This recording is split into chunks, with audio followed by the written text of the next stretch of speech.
Good afternoon and welcome to Rubbin Minds. My name is Isabella Adediji. Now, it's been 1 year since the new administration, not so new anymore, under President Bola Ahmed Tinubu came into office. And there's so many bold and audacious moves that this government has made right from the moment this government was sworn in. We all remember last year when it was announced that the subsidy has been removed on petroleum products. We also remember the audacious move to float the naira. And we've seen some of the effects with inflation. We've seen cost of living increase. We've also seen the introduction of the student loan. And then most recently, we're now going back to the old anthem, which is now the new anthem, Nigeria, We Hail Thee. 1 year has passed. Is it too early to start asking those questions, to start holding this government accountable on the manifesto promises? Some Nigerians have even gone as far as saying, well, they prefer the previous administration. Or do we still need to give this administration time to prove itself? How do we go forward from here 1 year into office? And to discuss this and to look back at some of the key moments of this administration in the past 1 year, I have with me in the studio a policy research and development expert in the person of Israel Fawale. Welcome to Rubbin Minds. Oh, thank you so much, Isabella. Thank you. Good to be here. Thank you for honoring our invitation. We also have joining us virtually via Zoom, Tochukwu Simon, who is a media personality. Hello, Tochukwu. Hello, Isabella. Hi, how are you?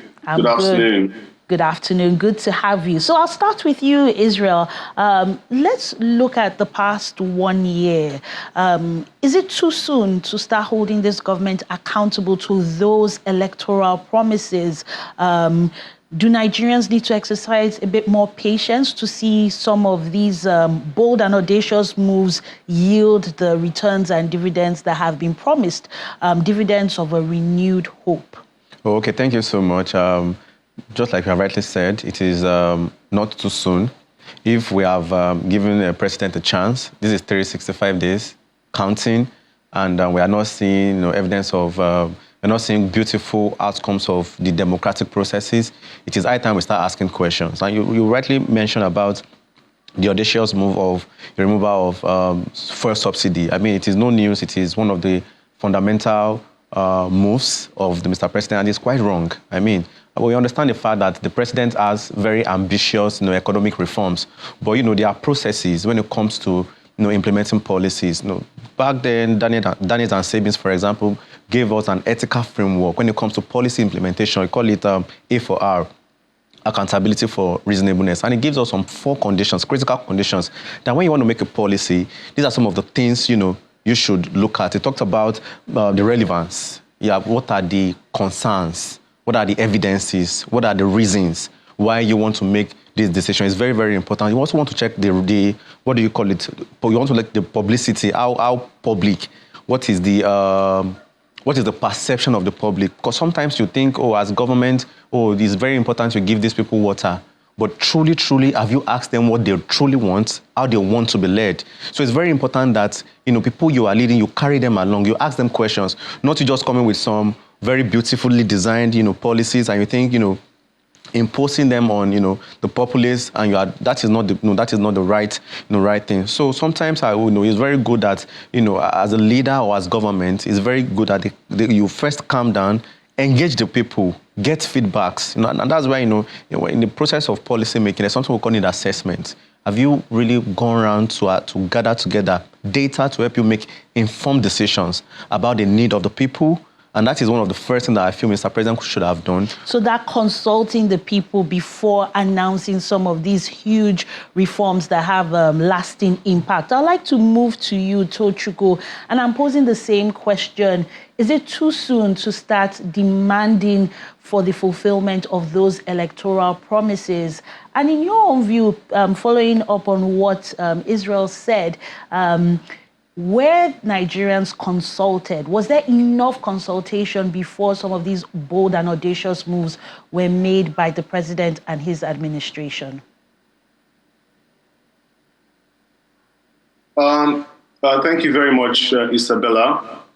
First of all, there's a saying, I'm Igbo, so there's a saying where I come from, that it's from the daytime that you can predict how the rest of the day will be. From morning, that's how you predict how the rest of the day will be. And so far, judging this administration, the morning has been very disastrous. There's been no tangible improvement. There's been nothing to write home about. Buhari's administration set the bar very, very low.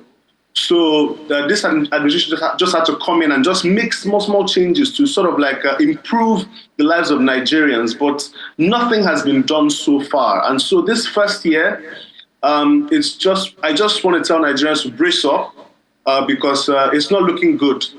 And from what Israel said, it is very true. During Bola Ahmed Tinubu's inauguration, he announced quite abruptly that subsidy was gone. And, this is not how you make certain policies that have such a huge impact on the lives of millions and millions of Nigerians. You don't just announce it, but what you do is cause a lot of panic.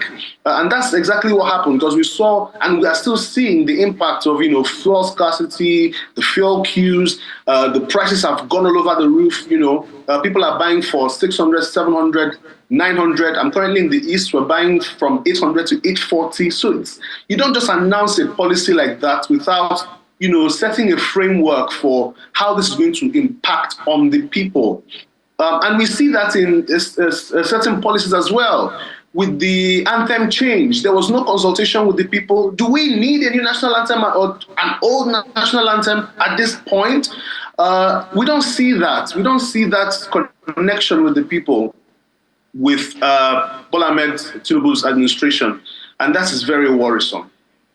Okay, I'm going to move back to you, Israel. And in defense of the administration, they say the removal of subsidy allows for investments to come in, and that money that has been budgeted in the past for subsidy can be diverted to infrastructural development. Now, we know that building infrastructure takes time. So do you also agree that Nigerians should brace up? Are you hopeful that the promised infrastructure will manifest, and is it worth the sacrifice that Nigerians have had to make in this past 1 year? Okay, so I'm going to use the Abraham Maslow hierarchy of need, for example, to paint a portrait of a scenario.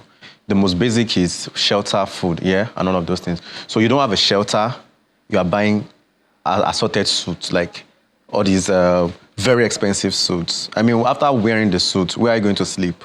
So these are basic things. So we are not saying that infrastructural development is not good, but we are saying that before you talk about infrastructural development, people must at least be able to live comfortably. It is who is alive that will enjoy the infrastructural development. And what is the point when there is serious, significant economic hardship in the land? People have gone into crime. There has been a lot of, moral breakdown, moral decadence, and you're not building infrastructure. The money you will spend, mitigating the effect of moral decadence is even going to be much more, because simple protest, people are going to destroy, some of these things. We are not encouraging violence during protest, but we are saying that if people are not comfortable, if people cannot, the earning power of people is low, and there is serious, spending power, how are people going to survive? So we are not saying infrastructure is bad. It's very good to have such ambition, but we are saying that people should at least be able to, live comfortably, and that is what we are saying. And that is why we are saying that yes, first subsidy removal, shows that the president have, very beautiful economic reforms ambition for it is a very beautiful one. But we are saying before such decisions are made, before such policies are implemented, things should be, in place. So it's a very good, it is a welcome idea, infrastructural development, but basic need of the people must be made. Life must be made easier for the common man. People, when you want to look at the Abraham Maslow hierarchy, there are people who live, majority of Nigerians live at the base, of the pyramid, when all they want to even do in life is just to survive. And that survival means afford meals and just have a roof over just have a roof to live. I'll move to you, Tochukwu, and again with these abrupt, as Israel has said, these moves without enough consultation. What do you feel the government should be doing in addressing the cushions that need to be there, whether it's palliatives or whether it is as simple as increasing the minimum wage? If we've seen inflation at an all-time high and the prices of food, shelter, the basic amenities have doubled and even tripled, what should the government be doing now? I'm going to divest. I'm going to change the question a little bit from what the government should be doing to what they are not doing. Now is not the best time to be spending 90 billion on Hajj. We have very serious and dire economic challenges, and the government is not even, interested in solving those issues. You speak of palliatives. We shouldn't have to be constantly giving palliatives, because where is that money coming from? We can't be taking loans so that we can spend it on palliatives. Do you understand? Invest in human capital development, invest in education, invest in health. There was a time where expatriates used to come to Nigerian hospitals, spend foreign currency to get healthcare in Nigeria. If you invest in those critical areas that improve the capacity and the purchasing power of your people, then we can absorb the effect of the fuel subsidy. You can't be paying somebody 30,000 naira a month and selling fuel to them for 600 naira, 800 naira a liter, and then give them rice and indomie as palliatives. It doesn't make any sense. It's just very absurd. I don't know if you understand what I mean. When you put things in place so that people can earn, increase the employment rate, you understand? Reduce the taxes. People are poor, and you are taxing them on top of poverty, and you're not increasing what they're earning. So make that make sense. So these are things that the government needs to do. Forget palliatives. We have so much money, and we're spending it on the wrong things. We can't be spending trillions on a road that nobody needs and nobody asked for. We can't be spending almost 100 billion to finance religious pilgrimage when we have people living in poverty. So the priorities of the government are not even right. And I don't think that the people that are making the decisions that affect over 200 million people even have their heads in the right place. So you might as well sit down all day and give advice and say this is what and what they should do. They don't have any intentions of getting this right. So it's just very... The question is about government prioritizing things like education, like healthcare, prioritizing the minimum wage to ensure that the common man, the man that and woman that live on so little can afford the basics to move themselves from one place to the other to earn a decent wage. Now, I'd like to move to you, Israel. And in terms of prioritization in policy, how do you rate this administration in the past 1 year? Have they prioritized things that benefit the entire populace, or like Tochukwu said, is the priority in the wrong place, looking at pilgrimage, for example? And I know that this government has come out to say they are cutting down the cost of governance by limiting foreign trips. Is that enough?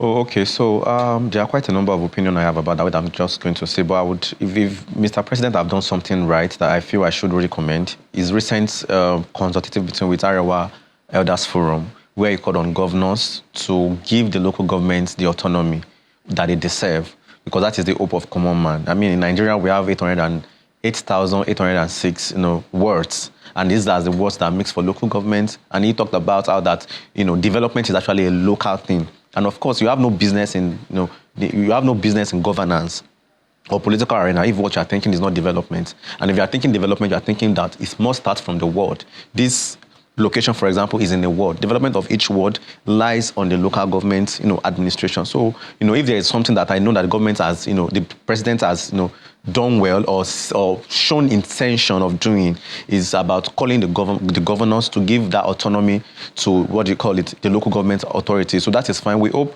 that will not just stop as a mere press, conversation. We hope it will take necessary political steps to implement that. Of course, talking about the the policies, the 90 billion allocation for pilgrimage, is it subsidy or something, is a very wrong one.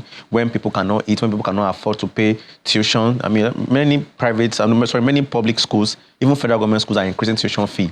Yet we have 190 billion somewhere that cannot be pumped into education, and that has been given to pilgrimage people. This is a voluntary thing. If you want to go there, if you can't afford it, you should go on your own. So that is not a very good one. Also, policies that I feel the government should have done better. Of course, we are talking about healthcare. I mean, Tochukwu mentioned about government should involve in healthcare. Of course, a healthy nation, when you want to talk about one of the indices to rate a government, is about their investment in health. Of late, we heard about the NMCN guide from the federal government that nurses should not travel, when we have a lot of nurses in Nigeria who are not even employed.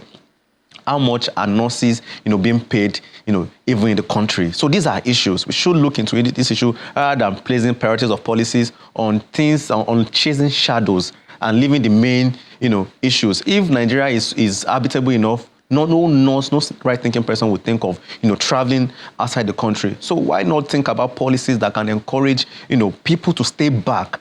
Why, you should look at why are they running away? So increase. That's a very important point that you bring up, and it ties into what Tochukwu said about human capital development. Right. And my question is, the human capital to be developed was seeing massive brain drain, was seeing Nigerians leaving in droves to other countries to seek greener pastures.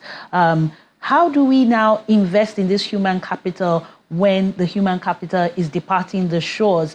And what has been the effect in the past 1 year of this brain drain to the economy, to the people?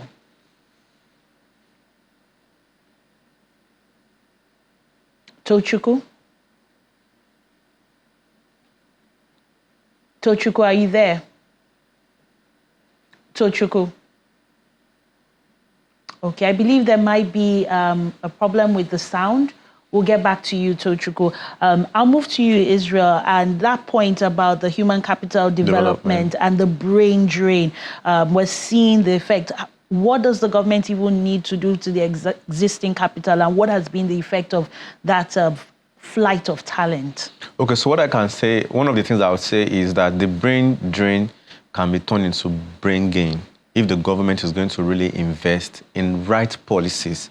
Let the government fund education properly.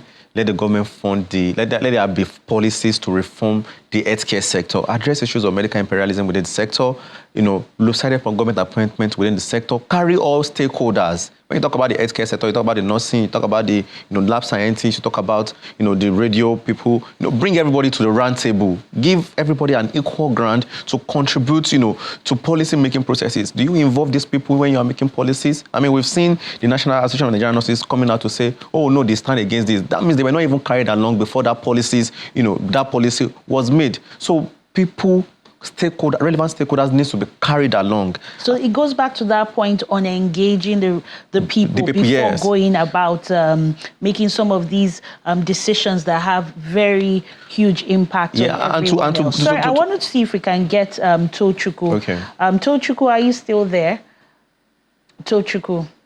Yes. I'd like to ask. Can you hear me? Yes, good to have you back. I'd like to know how you rate this government on security, because we know that in the eastern parts we're still hearing of the Monday sit at home, and just like Israel has said that this government is engaging with, say, the governors. How do you rate this government, and even down to the governors, in ensuring that we have peace?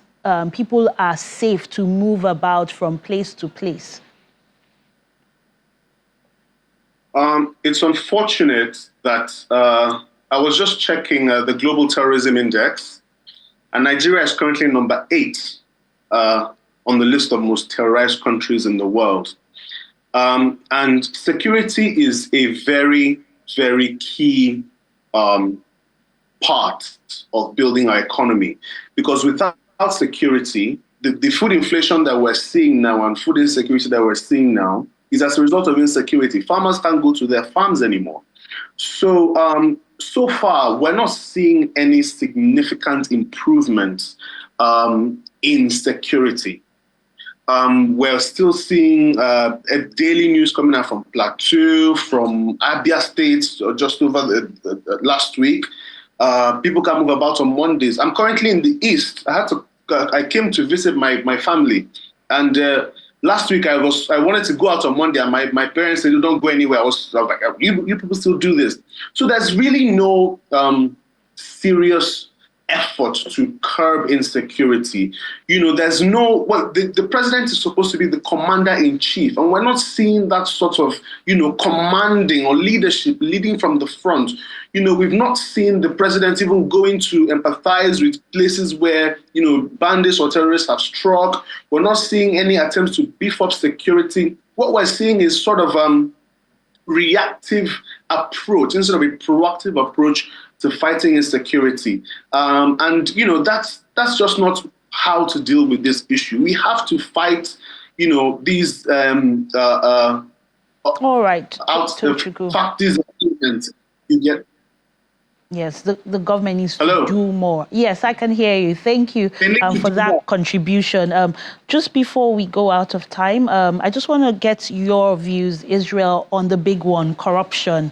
Every government comes promising to address corruption at the roots to ensure that almost that big elephant in the room is eradicated. How would you rate in a minute or less this government in the past 1 year? Oh, to be very honest, I think Mr. President and this administration have really tried on the issue of corruption. We have seen the EFCC chairman, standing and, facing the giants to say, "Oh, no, I'm going to bring you to, to justice. Whether you like it or not, run away, we would look after you." So I think they have, so far so good, been transparent in their approach to fighting corruption. I think I would give that to them. They have tried their best. So far so good. Okay. And very quickly, I think we still have about 30 seconds or so. Tochukwu, if you can just weigh in on corruption, and that'll be the final contribution. The better I do has not been tried. Billions have been allocated for road constructions. No transparency in contract award and approvals. So I would rate this administration very low on fighting corruption. I have very little expectations for them in that regard, really. Very little in that regard. Thank you, Tochukwu, media personality who has joined us on Zoom, for your contributions. And thank you, policy research and development expert, Fawale Israel, for your contributions. Thank you so much. On Rubbin Minds. Don't just stand there teasing me. Now it's time.